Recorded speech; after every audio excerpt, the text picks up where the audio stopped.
Hi. Well, we have a happy stuff and fluff special today, all about enhancing your mood with food.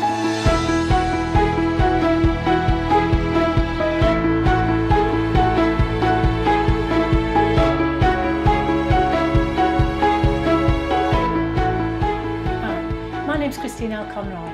Welcome to Happy Stuff and Fluff, a channel for women over 50 who are getting happy and growing younger. Okay, today we have a really packed programme for you because I've invited my guest, Rachel Kelly, and I'm going to put the interview on in a second because I explain who she is before I actually introduce her and start speaking with her. Sit down, get yourself a coffee. You're going to need about half an hour. But as I say, it's jam-packed full of information and tips, and right at the very end, a lovely giveaway. I hope you enjoy. I'll speak to you at the end. See you in a bit. Well, hi. I'm very excited today that we have a guest joining us for coffee, Rachel Kelly. But before I speak to Rachel, I just want to tell you a little bit about her. So, she's a former Times journalist, an author, speaker, and official ambassador for Rethink Mental Illness, Young Minds and Sane. In her early 30s, she was diagnosed with serious depression and subsequently suffered 2 major depressive episodes. Since then, she's written a memoir about her experience with serious depression called Black Rainbow. What a fabulous title for a book, which was a Sunday Times bestseller in 2014. Her second book on mental illness, Walking on Sunshine, 52 Small Steps to Happiness, is about taking an holistic approach to help her recovery. Amongst other places, her work has been featured in the New York Times, The Guardian, the Sunday Times, the BBC, and now Happy Fluff and Stuff. And we're talking today about Rachel's latest book, which is called The Happy Kitchen, Good Mood Food, which she wrote with the help of nutritionist Alice McIntosh. Now, before we talk about before we talk about the Happy Kitchen and Good Mood Food, I just wondered if you would tell us a little bit, Rachel, about your experience with depression and what made you look to food by way of help, because that's really interesting to me. Well, it's quite a long story, but a little bit of a sort of executive summary. So I suppose my journey really began in 1997. So at that time, I was a junior reporter. I was working at the Times newspaper, and my husband was working in financial services, and we had 2 small children, and life was good, but I was definitely quite stressed. It was quite a demanding job. I was in the newsroom. You know, I might get a call at 10 o'clock saying, could you write this? Could you write that? You know, I'd be at my desk kind of more or less starting an early day. And as I say, 2 small children. And basically what happened was one night I couldn't get to sleep. And I'd had sort of bits of insomnia before, but this insomnia was a bit different. So with the insomnia came some quite alarming physical symptoms. So my heart rate speeded up. I remember thinking I must be having a heart attack, and I felt really sick, like I had to vomit, and my mind was absolutely racing, and my sort of thoughts went something like this: well, you know, if I can't get up, I can't get to work. If I can't get to work, can't pay the bills, can't pay the mortgage, lose the house, lose children, blah, blah. Right, okay. Yeah, it's sort of very catastrophic thinking. Yeah. And anyway, the night wore on. I felt iller and iller, but being supposedly this sort of functioning person, the next morning I sort of thought, right, well, you know, refasten activity to its normal timetable, you know, breakfast at breakfast time, lunch at lunchtime, dine at dinner time, you know, and I'll be okay. I'll get to sleep at night time. But unfortunately I didn't the next night. Anyway, this went on for around 3 days and 3 nights, and by the end of it I was just absolutely frantic with worry and feeling so ill and what was going on. And I found myself in hospital, and actually when I got to the hospital, my husband took me to hospital, and I thought I was going to see a cardiologist because this kind of racing heart was just like going like crazy. And actually the doctor sat me down. He said, I'm not a cardiologist, I'm a psychiatrist. And I said, oh no, I think you made a terrible mistake. I'm not the sort of person that has mental illness. And Oh, he said, no, he said, you're showing the classic signs of a major anxiety-driven depressive episode. So right. basically, it's the fear, flight, or fright response gone into kind of chronic overdrive. So you want to throw up so you could run faster on the savannah to get away from the lion. Yeah, Your yeah. mind's racing because you're gripped by fear and what you're going to do about it. You know, your heart's beating so fast because you're trying to go sort of maximum way of kind of coping with the threat. And you know, something had gone wrong. Something had gone really wrong. Yeah. So yeah, I was pretty ill for 6 months. Went to hospital, lots of drugs to calm me down. Did get better. Went back to work. Didn't change anything. Thought I'd be okay. Shut the topic down. You know, stigma's bad now. Imagine 97 was really bad. Yeah. And unfortunately, I then crashed a few years later. Had a second major episode, quite similar, sort of overtrading, anxiety-driven. But I crashed for 2 years, which is actually a really long time to be pretty unwell. And I know it was about 2 years because I didn't do a school run for 2 years. And any parents listening, you know, you'll know that you'll want to pick your children up Yeah, from yeah, school. absolutely. Yeah. Yeah, my son was given a prize for bravery. Oh, suddenly feeling a little bit emotional. Yeah, he was given a prize for bravery because I didn't pick him up for 2 years. Anyway, that was about 6-7 years ago, that major episode. Sort of, well, it didn't come to an end abruptly, actually. It doesn't happen like that. I mean, I sort of gradually was getting a bit better and a little bit better. And that was when I decided to actually, okay, you know, I'm quite vulnerable to this mental illness because I've been ill twice. Yeah. So we know the pattern is if you have 2 episodes, you're likely to have a third. It's a bit like you've broken your arm twice, you're likely to break your arm again. Right. And so that was when I began this sort of exploration of like, what was out there to help people. So obviously partly in my case to stop another episode, but also to sort of look after my mental health so it wouldn't, you know, I could start to enjoy my life and thrive and be well. So that was when I started to look at lots of strategies. So I was quite early to the mindfulness work, started incorporating that. I had my first proper therapy, and then nutrition was a big part of that. Can I just ask, were you actually on medication at this point? Yeah, so I mean, I would always say medication can be a lifesaver, and I'd never say don't take your medication. And what I would say is that some of these other ideas, you know, some of these other strategies for well-being, you know, your medication works better alongside them, and that's actually the nice clinical guidelines. That's the National Institute for Clinical Excellence. So yeah, I mean, I've taken a lot of different medication over the years. Normally my medication is always about calming down, so I sort of antidepressants that calm you down, sleeping pills that calm you down. Right now I'm not on medication. I've gradually come off it. I would never say no, you never know, I might have to go back on it, but at the moment I'm managing well without it.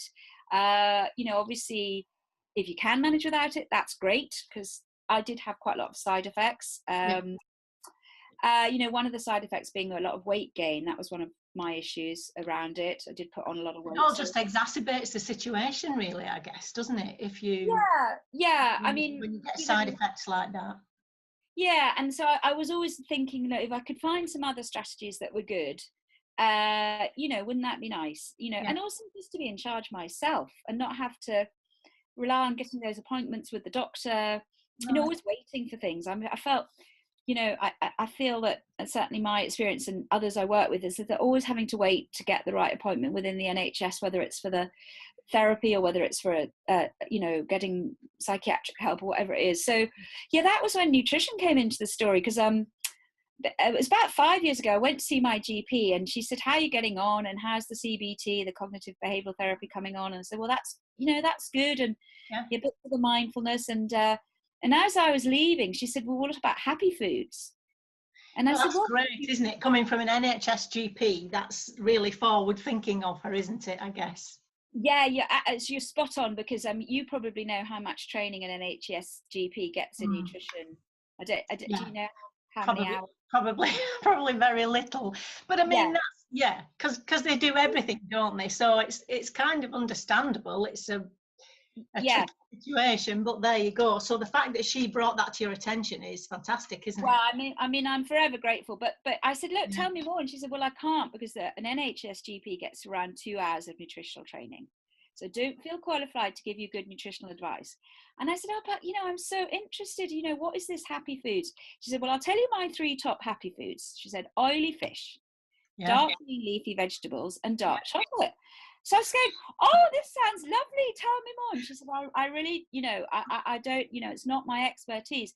So that was when I teamed up with my absolutely gorgeous co-author, Alice McIntosh, who's a nutritional therapist. She's got 2 degrees, you know, 1 in nutritional therapy, 1 in biochemistry. And I went to see her.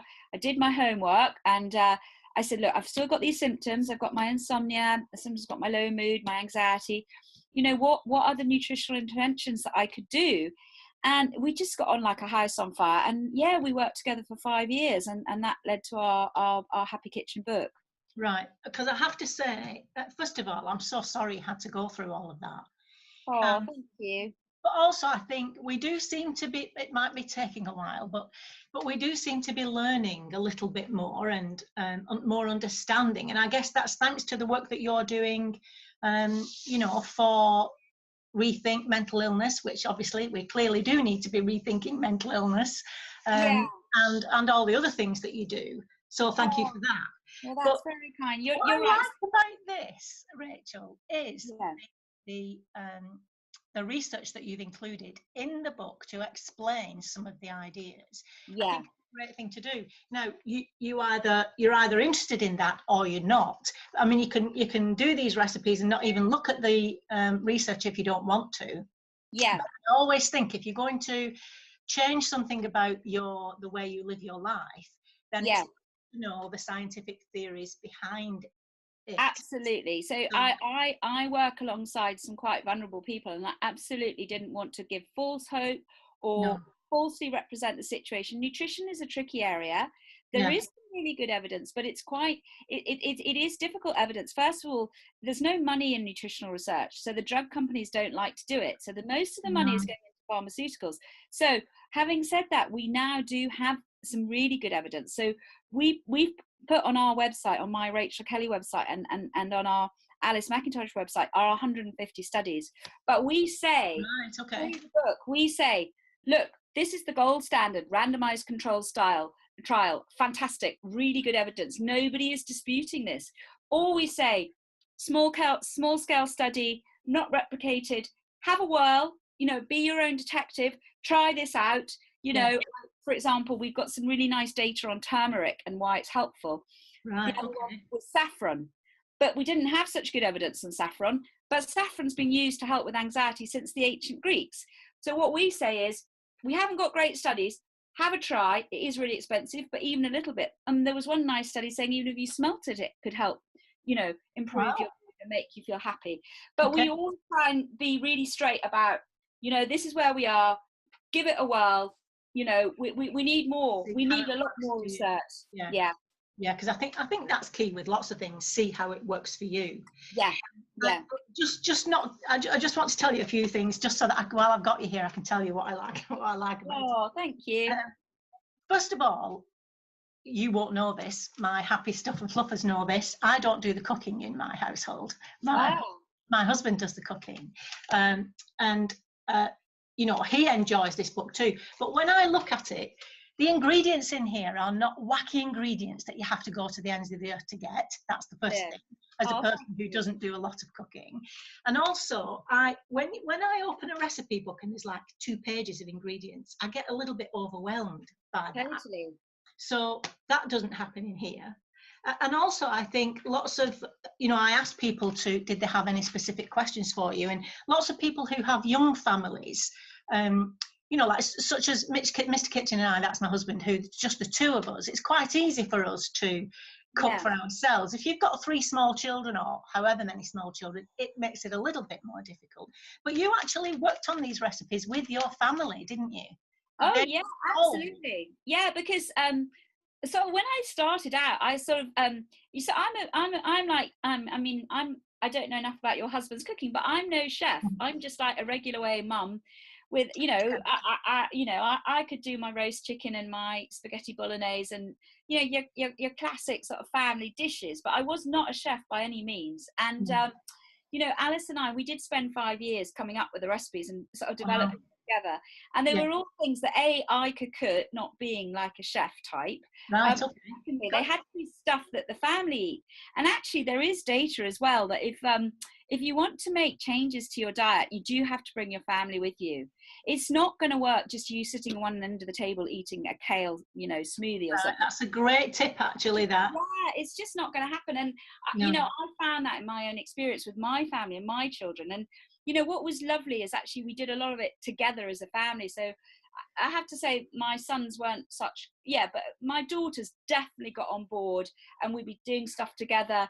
And so I'd say there's nothing in that book that, a 13-year-old daughter, who my daughter's actually, she's just turned 14. There's nothing in that book that she couldn't cook. And we started 5 years ago. And in addition, in each chapter, we've got one recipe, which we call When You're Feeling Fragile.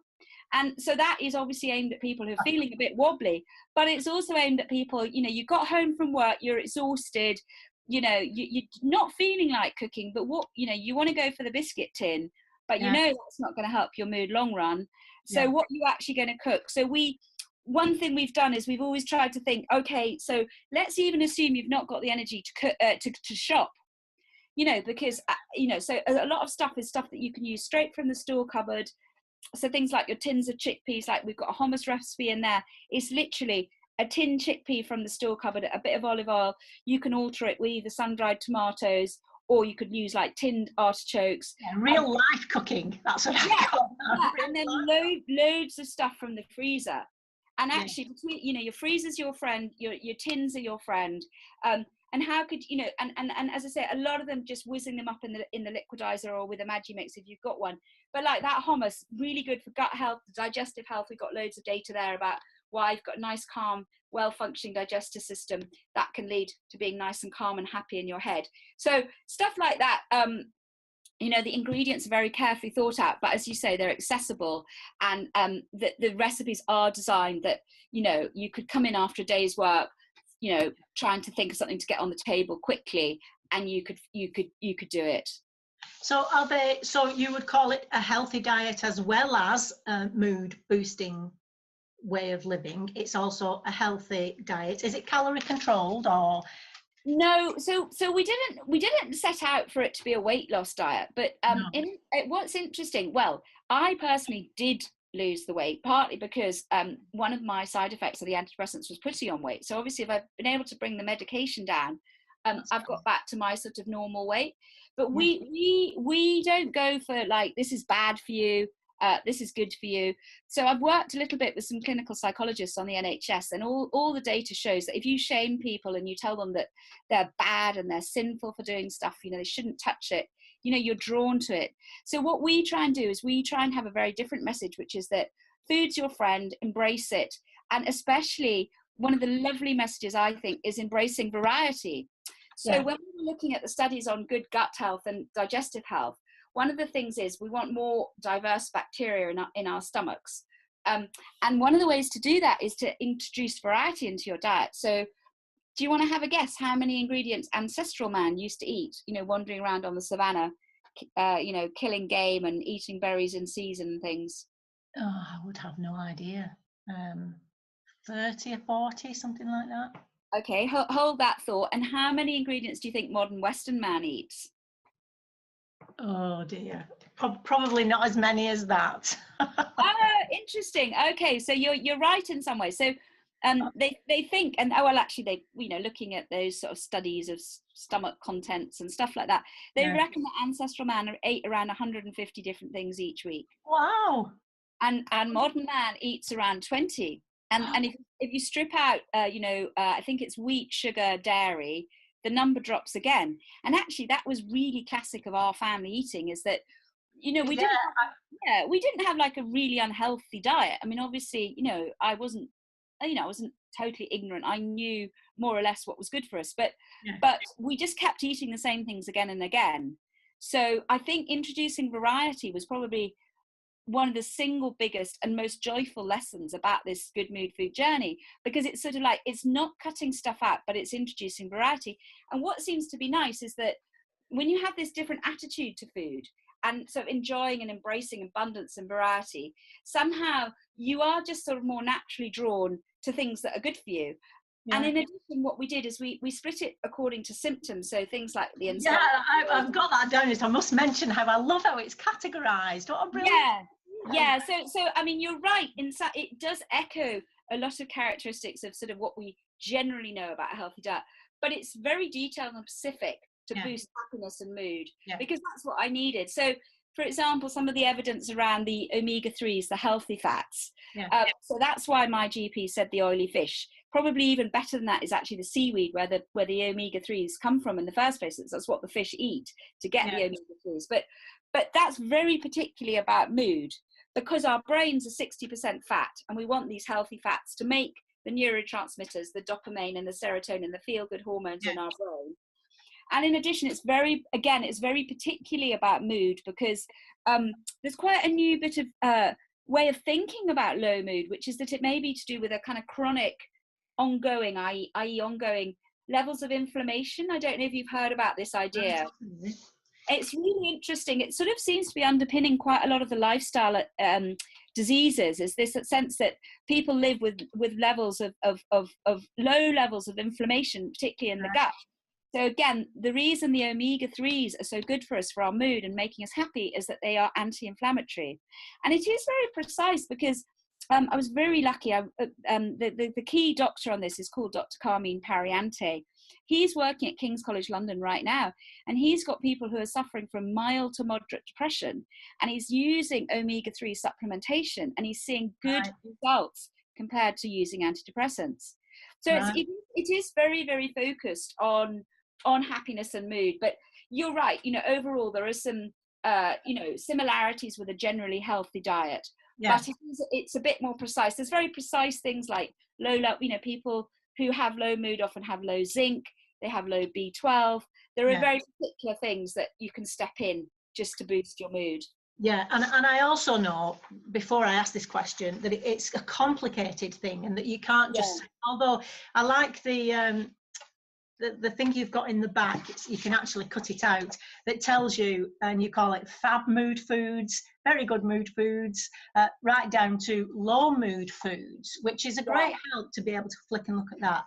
But a question someone asked me, just throwing this one out at you, because you do talk about balancing hormones in here, because we are for women over 50, and of course that means the menopause. Someone asked me, is there anything that you can introduce into your diet that will increase levels of estrogen, or is it a case of a whole mix of things in order to help with that, or is there specific foods that you could eat?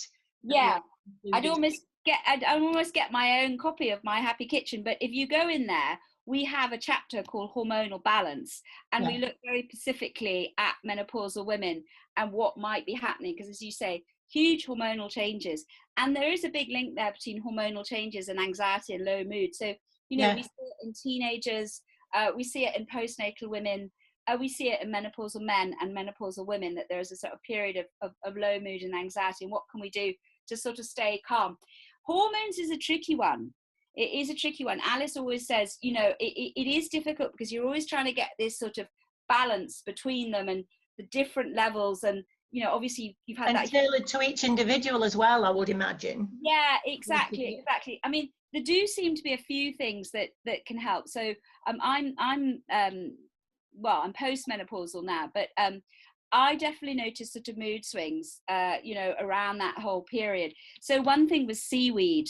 That Alice said. So that contributes to the thyroid health. So there's also a link there between thyroid, menopause, and hormones. On your exact question on the estrogen, so there's these things called phytoestrogens. I don't know if you've heard of them, but they're things like, you get them in things like soybeans. There's edamame beans. You sometimes can get them in like Japanese restaurants. Actually, they're in the supermarkets now. And they are plant-based, but they mimic those hormones that we make ourselves. So would you use those in soups, for example? Or we've got a couple of recipes. I think we've got one where we include them. We've got a 3-bean salad in which we've got the edamame beans. We've got some other beans there as well. Okay. And I think we've got a sort of hormonal balancing smoothie, which I think yes. Oh yeah, I saw that. Yeah.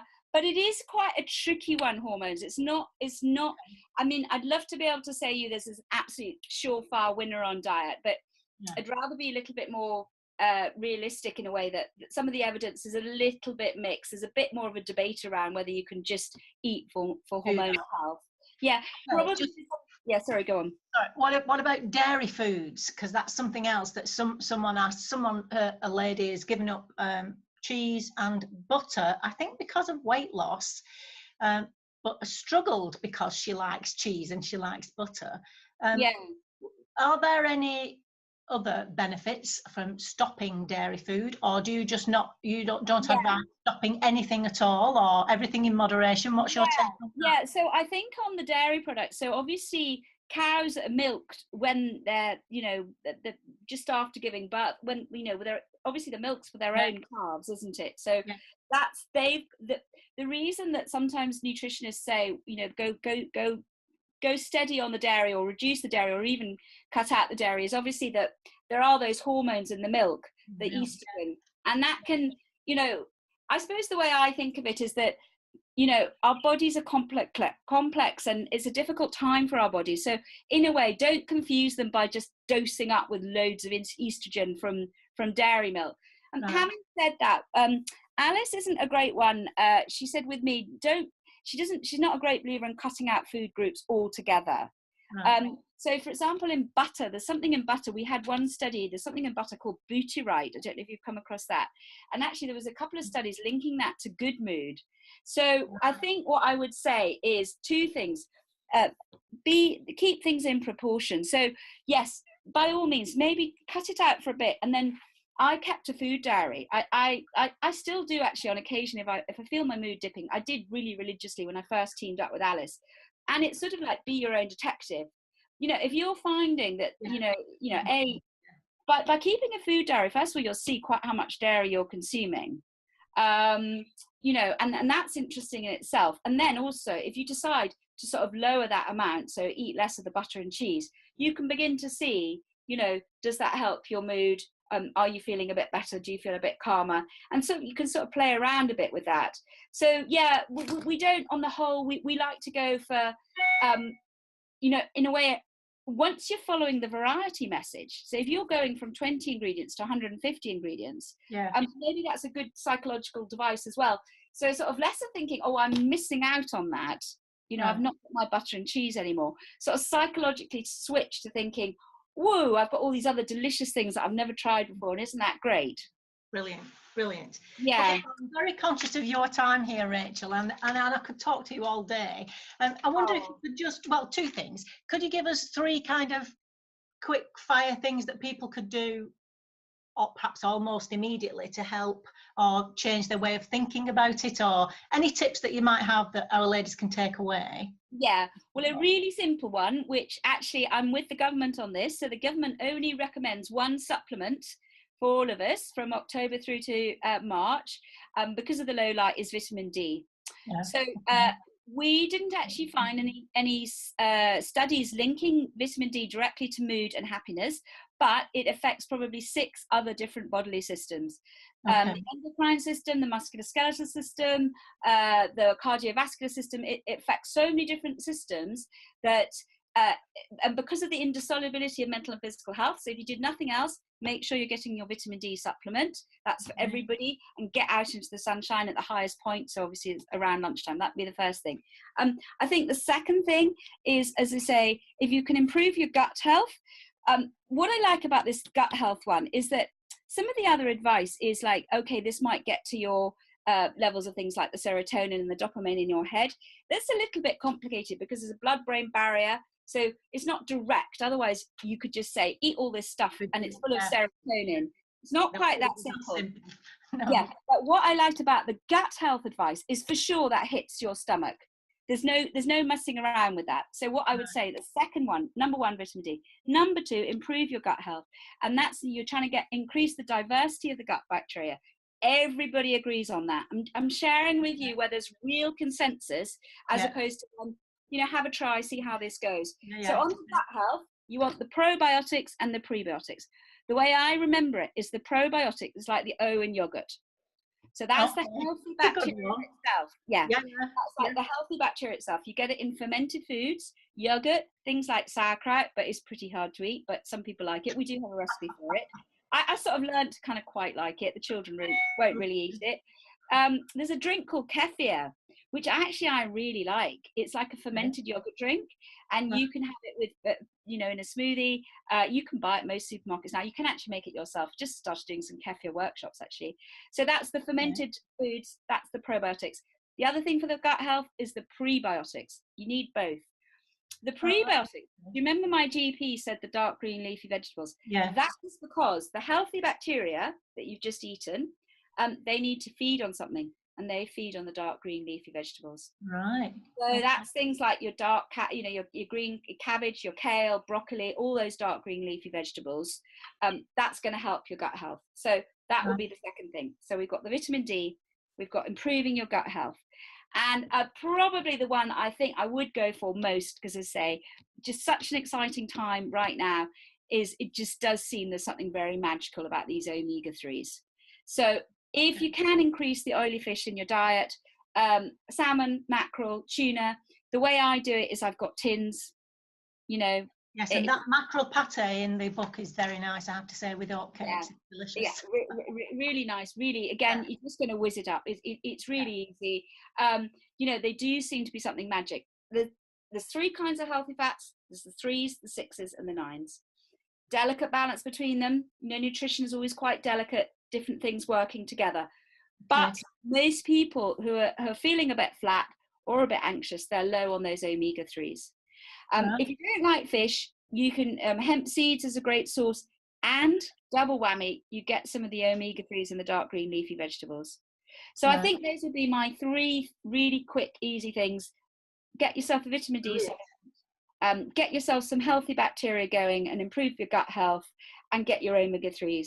So I think I feel really confident that I'm sharing stuff. There's not a psychiatrist or a nutritionist or a mainstream GP in a land probably would not agree with those. I don't think anyone's disputing those. They seem to be very, very convincing. As I say, there's loads of other evidence, but that's where it's really solid. Thank you very much. That's fantastic. Well, you've given us lots of information there, and you've also very kindly offered to do a giveaway for us. So if Happy Stuff and Fluffers, you could, in the comments box below, tell us what your takeaway is. I mean, there's bound to be more than one given all that information, and then we'll choose 3, and you've kindly offered to sign a book for them, and they will receive the Happy Kitchen so they can put all this into practice. Because that's the thing, that's what I'm about, finding things that we can not just talk about in theory, but that we can put into practice and start changing our lives for the better. So once again, I'd like to thank you, not just for being here, but for the work that you do. I think it's fantastic, and I'm heartened. I know the statistics are very grim, Rachel. I see those all the time in my research, but also I think, like there's you and there are other people, and we're learning as we go along, and I think we're chipping away at learning about these things and about how to take care of ourselves. So I'd like to end on that positive note. Well, what did you think about that? As I said to you, lots of information. And the good thing is about doing an interview like this, it's up to the minute information. I mean, books are great, but the very nature of how long it takes them to get published, sometimes in terms of, certainly in terms of nutrition, we're learning things thick and fast. And it's difficult to get absolute up to the minute advice. This is what you had here in Rachel's interview. Okay, so unfortunately, from a technical point of view, just the last few seconds of Rachel's interview was cut off. So I just want to thank you, Rachel, again for coming and talking to us. It was fabulous, and you've given us lots of actionable things to do. Okay, so as I said in the film, what I want you to do is to leave your comments below and tell me what your takeaways were. What were the things that you took away from Rachel's conversation that made you think, I'm going to try that? Or that was interesting, I really enjoyed that. Just give me one or as many as you like, and then we'll choose 3 winners, not just one. And Rachel's very kindly offered to sign the books. We'll choose the winners and then send that out to you. Okay, I do so hope you enjoyed it. I'm going to ask her back because I could have talked to her all day. Okay, so until the next time, remember that on the Happy Stuff and Fluff channel, we are getting happy and growing younger. So if you haven't yet subscribed, please do. And hit the bell so that you get notified when another one of my videos comes out. Okay, till the next time. Bye bye.